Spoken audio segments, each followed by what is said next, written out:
Bienvenue à tous ceux qui sont là ce matin. Merci à l'équipe de louange, merci aux artistes de Dieu. Il leur a donné des dons particuliers, de l'habileté. Et tout cela, c'est pour la gloire du Seigneur. Pas la gloire d'un homme ou la gloire d'un groupe ou la gloire de pasteur, mais la gloire de Jésus. Vous dites amen à cela? Alors soyez les bienvenus. On est content de voir le frère aîné de Jean-Luc, un Rabbé Mananjara de plus dans l'église. Enfin, il est de Paris, mais il vient de nous faire un petit coucou. Alors on le bénit, amen, on l'accueille. Ah. Pour vous, peut-être qu'il venait pour l'une des premières fois, ou vous venez en famille, soyez les bienvenus. Je voudrais qu'on puisse faire une lecture ce matin, très courte, et après je vais parler un petit peu du contexte rapidement et entrer dans le vif du sujet. Et depuis toute cette semaine, j'ai prié pour que cette église, ce rassemblement ce matin, soit enveloppé par l'Esprit Saint. Enveloppé. Vraiment enveloppé. Je suppose quand Cyril prend sa femme dans ses bras, il l'enveloppe. Tu bouges plus, c'est moi qui est là. Non, mais il y a l'amour, on se prend, on peut plus se prendre les uns dans les autres, mais bientôt ça va revenir. Vous allez pouvoir me faire des bisous, des boujous comme dit Alex. On lit dans 1 Roi 18:30, 1 Roi 18:30 et... D'abord, nous allons lire le texte en entier dans la version Louis II et je soulignerai certaines expressions dans deux autres versions. Élie, vous connaissez Élie, le prophète, non pas à confondre avec le sacrificateur avec un H. Élie dit alors à tout le peuple, « Approchez-vous de moi. » Écoutez bien, tout le peuple s'approcha de lui, sans barrière sanitaire. Il s'approcha. Et Élie rétablit l'autel de l'Éternel qui avait été renversé. Regardez simplement une petite, je dirais, emphase de la Bible du Sommeur. Il est dit que tout le peuple avança vers lui. Élie rétablit l'autel de l'Éternel qui avait été démoli. Dites démoli. Non, c'est faible là. Vous faites 35-6 là. Démoli. Ouais. Rappelez-vous, il faut confesser ce qui ne marche pas. Et puis, vous connaissez la version que j'aime beaucoup, le message. Il est dit ceci, Élie dit au peuple, ça suffit. Moi, j'aime bien quand les serviteurs de Dieu ou des prophètes disent, maintenant ça suffit. C'est mon tour. Écoutez bien, rassemblez-vous ou assemblez-vous autour de moi. Et il remit en état l'autel, car il était en ruine. Dites en ruine. Dans mes dernières lectures quotidiennes, le Seigneur m'a beaucoup parlé et surtout m'a interpellé. J'espère qu'il le fait pour vous lorsque vous lisez tous les jours la parole de Dieu. Et j'ai, dans les 2 premiers mois de l'année, relu les 2 livres des rois et les 2 livres des chroniques. Et en lisant cela, à la fin, il y avait comme une rage qui montait dans mon cœur, spécialement en lisant que certains rois faisaient ce qui était agréable aux yeux de Dieu, mais ils restaient dans le pays des hauts lieux, réservés à l'adoration des dieux païens. Et puis des rois qui ont bien commencé, mais qui ont cessé à la fin de leur vie de s'appuyer sur l'Éternel. Ils se sont appuyés sur des stratégies, des alliances qui ne plaisent pas à Dieu. Enfin, près de 20 fois, et peut-être beaucoup plus, il est mentionné au sujet d'un nombre incroyable de rois, où il est dit « Et il fit ce qui est mal aux yeux de l'Éternel ». Alors nous connaissons le contexte, disons, de ce que nous venons de lire, l'histoire éclatante et brûlante du mont Carmel, avec ces prophètes de Baal qui invoquent leur Dieu sans que celui-ci leur réponde. Et nous découvrons aussi le saint énervement du prophète de Dieu. Élie qui, animé d'une sainte colère, parce que le peuple de Dieu n'arrêtait pas de boiter des 2 côtés. Un jour pour Dieu et un autre sans Dieu ou pour d'autres dieux païens. Et certains même offraient leurs fils au feu pour le dieu Moloch. Et Élie dit, si c'est Dieu qui est Dieu, allez après lui. Et si c'est Baal, allez après lui. Puis Élie va commencer à s'impatienter envers ce Baal qui ne répond pas. Et il y va même d'un certain humour moqueur.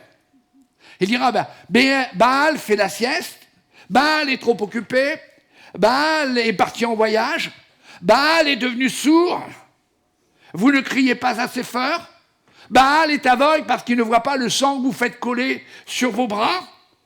Et puis c'est la goutte qui fait déborder le vase.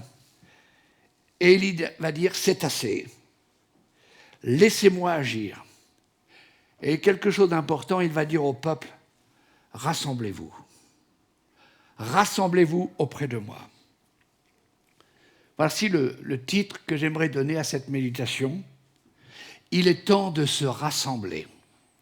3 petits points de suspension. Et de rétablir l'autel. Il est temps de se rassembler, de se rapprocher, de se rassembler, de se rapprocher en le terme hébreu, je n'ai pas eu le temps de le mettre sur le PowerPoint, c'est nagash. Ça veut dire que près de s'avancer. Donc, si on s'avance, on ne fait plus de marche arrière. Si on s'avance, on ne reste plus sur place. Et Dieu te demande de te rassembler, c'est-à-dire d'avancer. Nagash, de ne pas rester sur ta position. Parce que Dieu veut te faire entrer dans une nouvelle dimension. Jésus a dit dans Matthieu 23, 37, « Combien de fois ai-je voulu rassembler ?»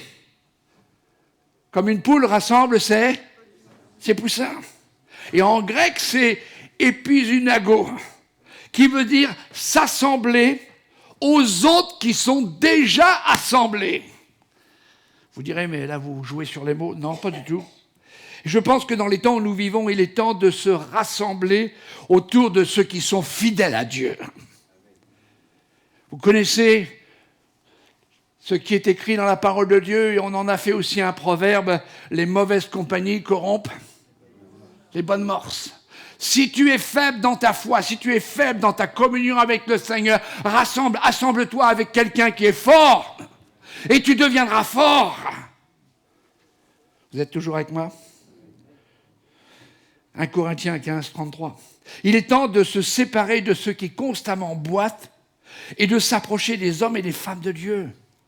Quand Dieu met sur ta route un frère, une sœur, un homme, une femme de Dieu qui t'encourage, qui t'exhorte, alors prends du temps avec ces personnes. Car c'est comme cela qu'on grandit. Et je crois que c'était le thème de dimanche dernier. On parlait des petits groupes. Les petits groupes, c'est pas pour faire le pique-nique, c'est pour s'assembler, pour s'édifier, pour s'encourager et pour gagner, pour se multiplier. Il est temps de se rassembler pour restaurer, rétablir l'autel. Comme le fit Élie pour l'honneur de Dieu. Le peuple s'était détourné de lui pour se tourner vers des idoles. Vous direz, oh pasteur, nous les idoles, on n'en a plus. Il suffit que j'aille faire un tour dans votre maison. Peut-être que je décrocherai des idoles. Mais on a toujours quelque chose qui veut prendre la place de Dieu. Non ? On a toujours quelque chose. Où on fait toujours passer autre chose pour le temps de Dieu. Il est temps dans notre vie de remettre en état l'autel qui a été renversé, qui a été démoli, qui a été en ruine, qui est en ruine. Regardez comment fait Élie. Alors il va rétablir et mettre des pierres sur l'autel. Rappelez-vous ce qu'on vous a dit jeudi soir, l'intervention du pasteur Mathias concernant l'intercession. Tu es pierre, mais sur cette pierre qui est ma parole, il a rétabli le fondement de la foi. Et puis il va creuser un fossé tout autour. Ça s'appelle une séparation. Tu ne peux pas t'assembler à ceux qui peuvent te faire du bien dans ta vie spirituelle si tu ne te sépares pas de ceux qui ont une mauvaise influence. Il va aussi arroser plusieurs fois. Ça veut dire que l'eau de la parole doit te purifier. Et je crois que ce matin, on a reçu une divine ondée. Non ? On aurait bien voulu rester constamment dans cette, je dirais, dans cette ambiance, dans cette atmosphère, dans cette présence. Et on y est encore. Et puis, il va invoquer le Dieu du ciel pour que Dieu réponde par le feu. Vous savez, nos vies, quelquefois, sont dévastées et l'autel de l'Éternel dans nos âmes a été renversé. Il peut être en ruine, il peut être faible, il peut être branlant. Et nous comprenons bien qu'il ne s'agit plus d'un autel physique, comme du temps d'Élie, mais d'un autel spirituel. Et il nous appartient de le rétablir. Si nous voulons être au bénéfice de la restauration, si nous voulons être au bénéfice de ce feu du ciel purificateur, feu du Saint-Esprit, si nous voulons être au bénéfice de sa puissance, de son autorité. Je vous invite à relire aussi le livre de Esdras et vous verrez que l'Esprit de Dieu a réveillé l'esprit d'un roi païen pour lui dire « Renvoie 50 000 personnes dans mon pays pour rétablir, pour reconstruire mon temple. » Et quand ils sont arrivés avec l'autorisation de Cyrus, la première chose qu'ils ont fait, ils n'ont pas touché à la maison. Ils n'ont pas commencé à reconstruire le temple. Ils ont rétabli l'autel. En toute chose, il faut rétablir l'autel. On peut prier, on peut jeûner, mais si l'autel de Dieu est en mauvais état, s'il est mis de côté parce que bien des choses prennent la place primordiale de Dieu, alors nous ne verrons pas dans notre vie la puissance de Dieu. On peut avoir un petit autel pour Dieu, mais d'autres autels sont encore élevés. Il y a des lieux élevés dans nos vies, prenant beaucoup de place. On chante souvent ce chant « Prends la place qui te revient ». J'aime bien ce chant. Mais quelquefois, on le chante comme si Dieu allait venir et chasser tout ce qui le gêne. Et de passer et de s'installer. Non, c'est à nous de faire de la place. C'est à nous, comme j'ai pu le partager dans ce dernier message, de confesser ce qui ne marche pas, de confesser qu'on a mis des choses dans notre vie, on a laissé des choses, et de faire de la place au Saint-Esprit. On laisse encore bien des choses prendre de la place dans nos vies. C'est notre responsabilité de rétablir l'autel, pas Dieu. Je m'explique. Si tu viens à la maison du Seigneur et que ton autel n'est pas rétabli, ça ne va pas faire grand-chose. Mais c'est à toi de rétablir l'autel. C'est notre responsabilité de revenir à lui, de tout notre cœur, et de nous débarrasser de ces hauts lieux. Pendant quelques instants, regardons la signification de l'autel. L'autel, c'est un point de contact entre le ciel et la terre. C'est là que s'établit la communion entre Dieu et les hommes. Et c'est bien souvent aussi l'endroit où l'alliance est conclue. Rappelez-vous, dans le baptême, vous avez fait une alliance avec le Seigneur. Je te suivrai, je te servirai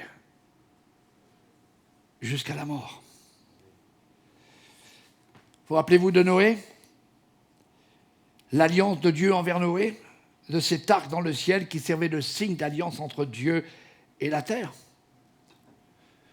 Pas si vous vous rappelez aussi d'Abraham, l'autel, un autel de sacrifice, l'autel qu'il a lui-même dû construire sur le mont Moriah. Il avait pris le bois, il avait pris le couteau, et il avait pris aussi l'offrande, c'était son fils. Il était prêt à tout sacrifier.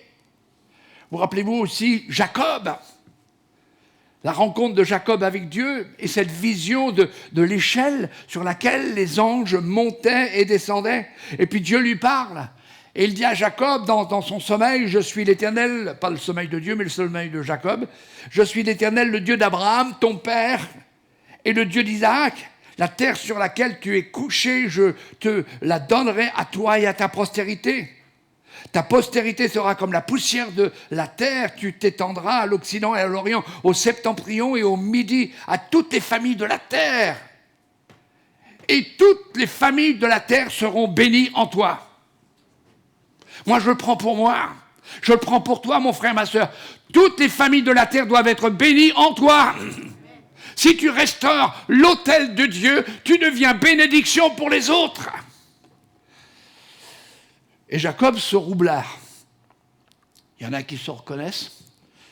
Jacob, ce tricheur, cet usurpateur, dès le premier jour de sa naissance, dès la sortie du ventre de sa mère, des entrailles de sa mère, il a chopé le pied de son frère Ésaü, dit non, c'est moi qui passe le premier. Et combien, quelquefois, on veut passer le premier? Et puis, cet usurpateur, Dieu le rencontre. Et Jacob va se réveiller et dire, l'Éternel est dans ce lieu et moi je ne le savais pas. Permettez-moi de dire, l'Éternel est dans ce lieu. Mais si tu ne rétablis pas l'autel, tu ne le sauras pas, tu ne le sentiras pas, tu n'obtiendras pas la bénédiction de la présence de Dieu. Oh, peut-être ce temps merveilleux pour certains était glorieux, il y avait quand même un esprit de gloire. Et pour d'autres, c'était super. Alors, ton émotion, ton feeling a été touché. Mais ce que Dieu veut toucher, ce n'est pas ton feeling ni ton émotion, c'est ton cœur. C'est ta vie. Il ne veut plus faire de toi un usurpateur, il veut faire de toi un prince d'Israël, comme Jacob. Il veut changer ton nom et te donner un autre nom. Quel est ton nom? On a tous un nom. Roublard, vantard. J'arrête là. Eh bien, Dieu dit, je veux changer ton nom. Et vous savez ce qui a été fait? Jacob a déclaré, c'est ici la maison de Dieu, c'est ici la porte des cieux, c'est ici la porte des cieux. Tu te rends compte que le rassemblement de Dieu, c'est la porte des ciels?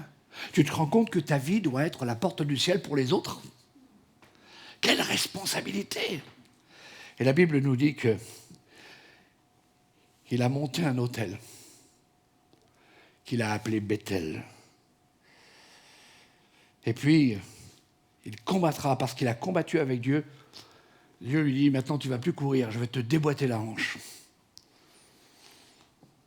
Et il eut une faiblesse qui lui rappelait que Dieu était passé, que Dieu était au contrôle.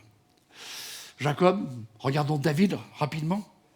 Rappelons-nous cet autel que David veut construire pour offrir à l'Éternel un sacrifice, là, dans cet endroit. Écoutez bien. Et il voulut payer le prix. Vous connaissez cela?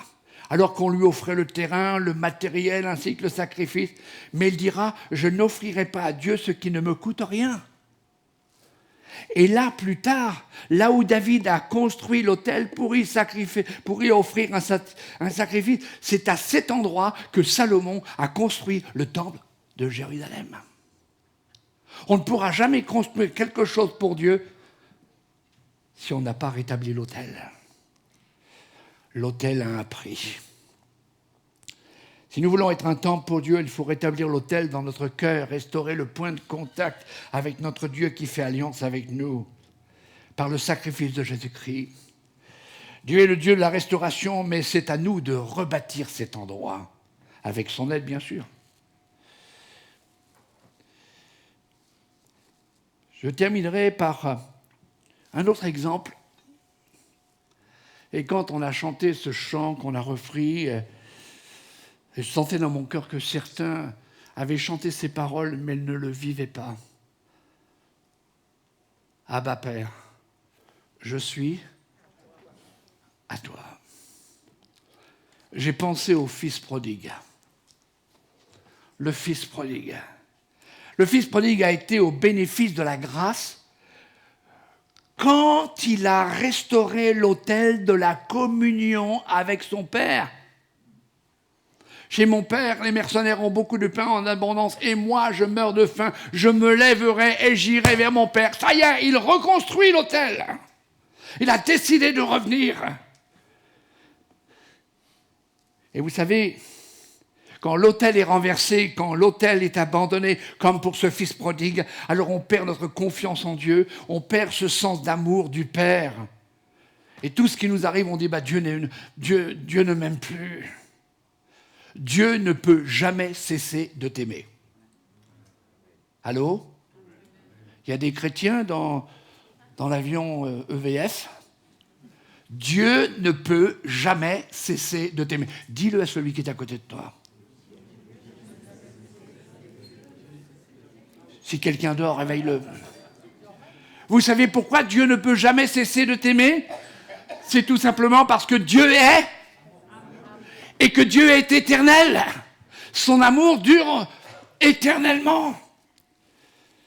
Mais quelquefois, quand l'autel de l'amour est renversé, alors on écoute les voix qui proviennent des hauts lieux, voix de mensonges qui nous font douter de l'amour de Dieu. Il faut toujours revenir vers Dieu. Pourquoi? Moi, j'aime revenir vers Dieu constamment. Parce que quand je reviens vers Dieu, il y a l'autel du pardon. Et quand Dieu pardonne, il ne s'en souvient plus. Ça, c'est un vieux chœur que notre frère Jam Laoussen chantait du haut de la plateforme. Plus jamais, plus jamais. Dieu n'y pense plus jamais. Mais le diable, lui, continue à penser, à te dire « T'es pas bien comme gars. T'es pas bien comme femme, comme fille. » L'autel du pardon. Mais l'autel du pardon suit l'autel de la repentance. Le Fils a dit « Je ne suis pas digne ». Ça, c'est la repentance. Et vous savez quoi? Quand il est retourné sur l'autel de l'amour, l'autel de la communion, la communication avec son Père, il a retrouvé sa place de fils, il a retrouvé sa place d'héritier, il a retrouvé sa dignité et il a retrouvé son héritage. Alors qu'il avait tout gâché. Peut-être que tu dis dans ton cœur, oui, mais moi j'ai gâché pas mal de vie, je me suis pas mal planté. Oui, peut-être. Mais Dieu te permet de retrouver ton héritage spirituel. Et puis, il y a eu aussi l'autel de la joie, mais aussi l'autel est aussi l'endroit de la louange. L'histoire du roi Manassé, qui était un roi impie, s'humilia profondément, et après s'être repenti, il rétablit l'autel de l'Éternel et offrit des sacrifices d'action, de grâce et de reconnaissance. 2 Chroniques 33, 16. Quand l'autel de l'Éternel est renversé dans nos vies, nous perdons notre intimité dans la louange.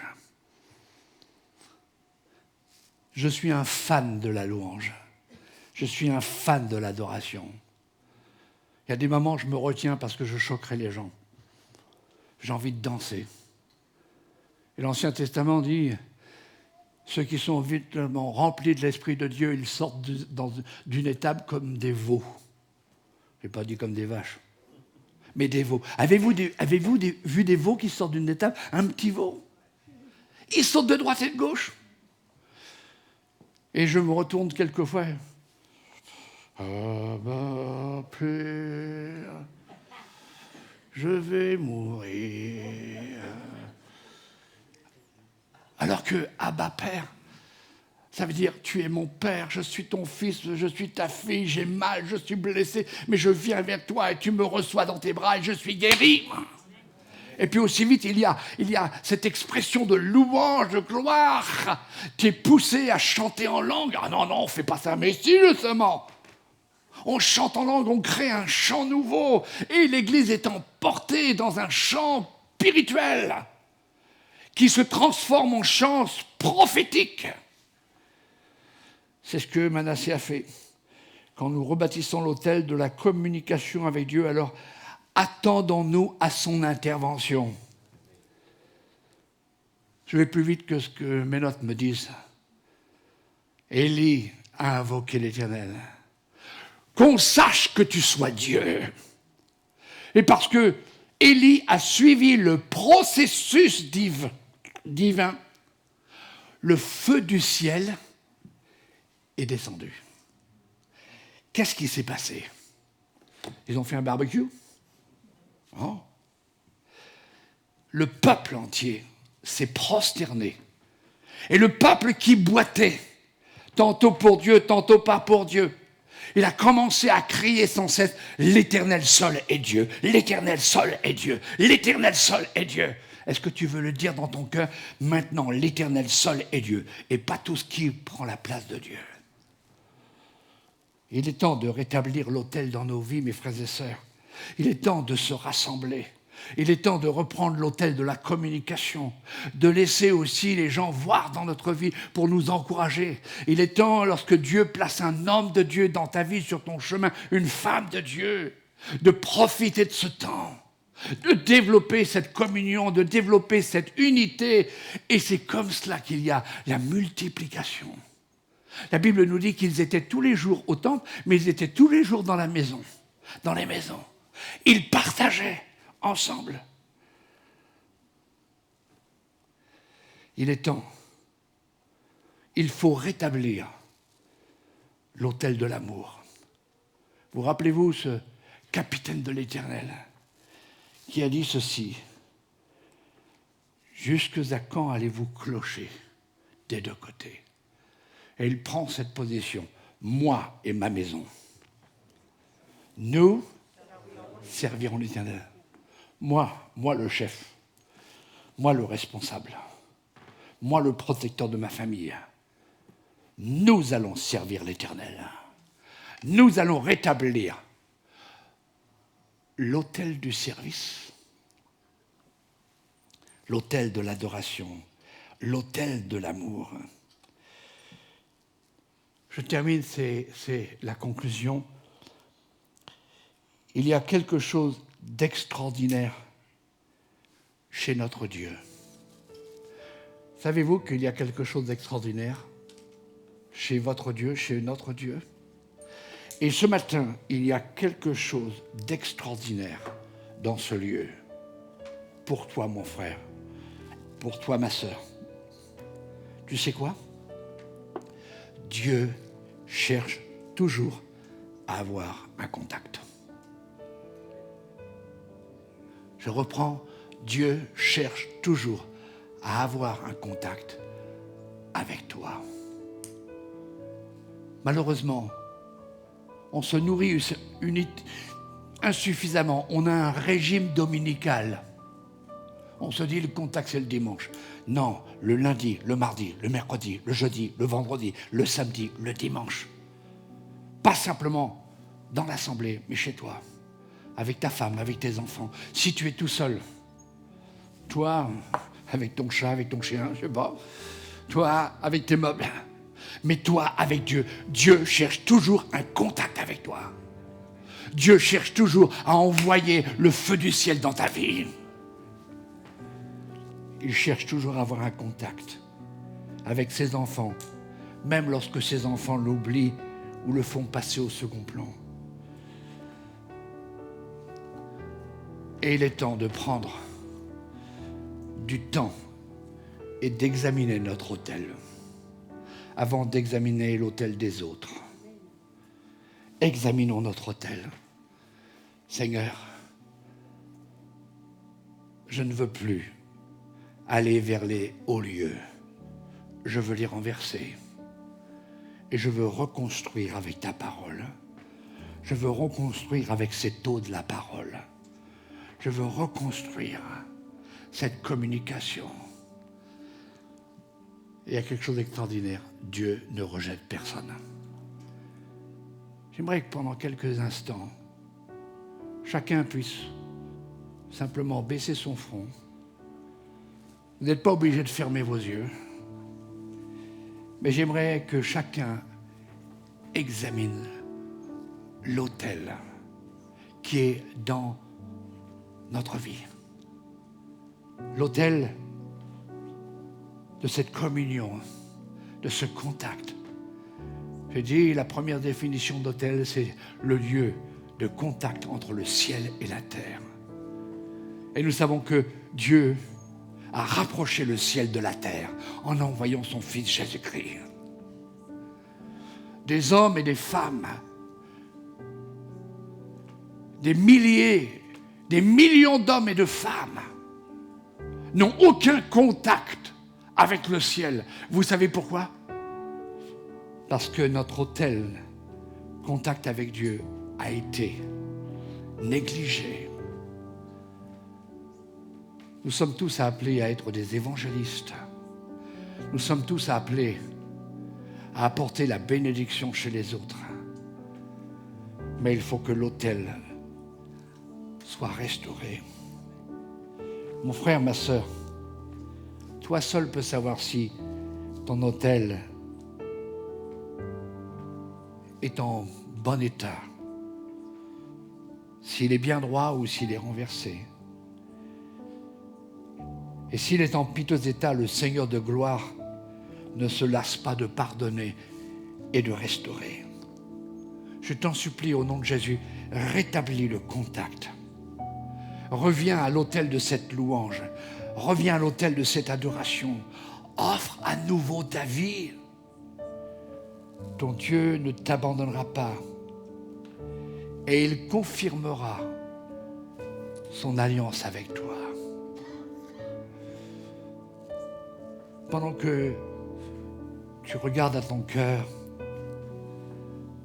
j'aimerais simplement faire cet appel. Si tu veux que Dieu se manifeste à nouveau dans ta vie, qu'il change ton nom, qu'il fasse de toi ce qu'il a toujours voulu que tu sois pour la gloire de Dieu. Quelquefois, nous avons d'autres autels, c'est notre gloire. Nous avons quelquefois voulu être le centre du monde. Avec mon épouse, tous les jours, nous disons, Seigneur, tu es le centre de notre vie. Tu es le centre de nos activités. Tu es même le centre de nos loisirs. Tu es le centre de nos projets. Alors là où tu es, mon frère, ma soeur, tu veux, je t'invite, si tu le peux, à te lever à ta place. En signe de dire, sois le centre de ma vie. Seigneur, aide-moi, je veux reconstruire l'autel. Je veux rétablir l'autel. Je veux une nouvelle communion avec toi. Je veux le feu du Saint-Esprit. Je veux devenir une source de bénédiction pour tous ceux qui ne te connaissent pas. Alléluia. Seigneur, je laisse cette congrégation entre les mains de Abba Père, de celui qui est merveilleux, de celui qui nous aime et de celui qui cherche le contact avec chaque personne. Personne ce matin dans ce lieu n'échappe à son regard. Mais Dieu t'aime. Dieu veut changer ta vie. Veux-tu rétablir le contact avec lui, cette réconciliation? Seigneur, je bénis cette assemblée au nom du Père, du Fils et du Saint-Esprit. Et tout le peuple de Dieu dit Amen. Amen. Dieu vous bénisse.